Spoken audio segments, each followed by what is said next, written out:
ఏం మాట్లాడుతున్నావురా? వీడేమో సాఫ్ట్ బాయ్ జోలికి వస్తే చరణ్ చంపేస్తాడంటుండు, నువ్వేమో చరణ్ సాఫ్ట్ బాయ్ చంపేస్తాడంటున్నావు. అసలు ఏం జరుగుతుంది? ఒకరి కోసం ఒకరు ప్రాణాలు ఇచ్చుకునే అంత ఫ్రెండ్షిప్ ఉన్నా,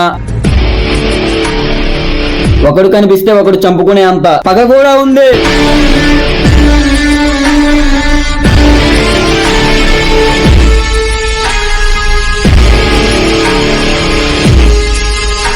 అయితే ఆ సాఫ్ట్ బాయ్ చేతే చరణ్ ని లేపేద్దాం, ఆ తర్వాత సాఫ్ట్ బాయ్ ని మనం లేపేద్దాం. ఇక్కడ చిన్న మతలబు ఉందన్న, వాళ్ళు చంపుకునే అంత శత్రుత్వం ఉన్నా, వాళ్ళల్లో ఏ ఒక్కడి జోలికి వచ్చినా జింకను వేటాడే సింహాల్లా వేటాడతారు.